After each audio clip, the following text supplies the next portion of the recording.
Hello guys, আসসালামু আলাইকুম। আপনারা শহরে কে কে আছেন? দেখেন আমাদের গ্রামে ধান সেদ্ধ করা হইতেছে।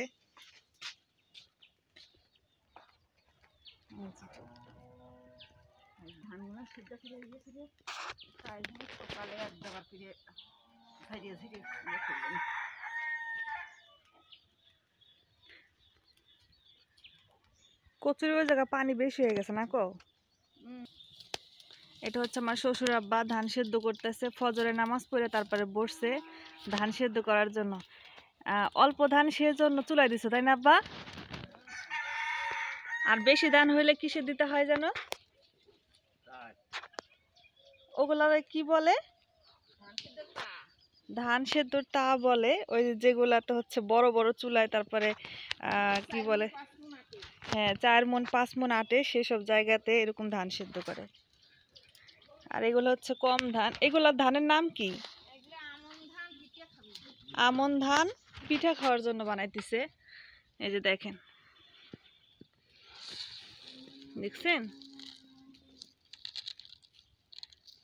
এই ধানগুলা কিন্তু একটু মোটা হয়। আমাদের ধানগুলা বেশিরভাগই কিন্তু চিকন ধান লাগানো হয়, কিন্তু এটা হচ্ছে ওই যে পানি হয় যে, তখন এই পানির মধ্যে ধানগুলা লাগানো হয়।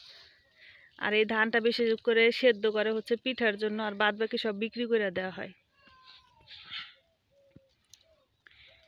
আর এগুলা সেদ্ধ বেশিরভাগ রোদ উঠার মানে আগেই করতে হয়, কারণ রোদ উঠলে তো শুকাইতে হবে।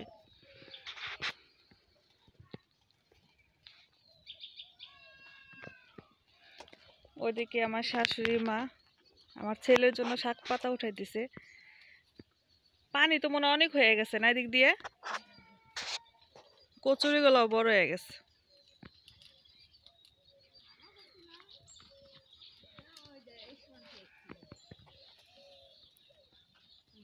কোন সমান পর্যন্ত? ও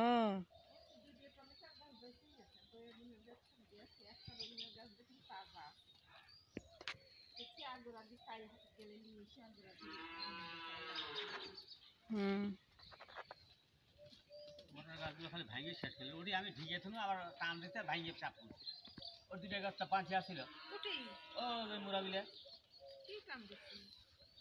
জঙ্গল দিয়ে আমি ঢিকে থুলে ইয়ে দিয়ে ডাল টাল দিয়ে ওই টান দিয়ে শুধু ডালটা ভাঙিয়ে থুলো। একটা তাজা ওটা আছে না মোটামুটি। দেখি কি উঠাইছো। এগুলো আছে পুঁই শাক আর কলমি শাকও দেখে আছে। এখানে গাছ লাগানো যায় না, মুরগি খেয়ে ফেলায়। ছাগল গরু গরু তো আসে না, ছাগল এসে মুরগি এসে খেয়ে ফেলায়। দেশের মুগরি।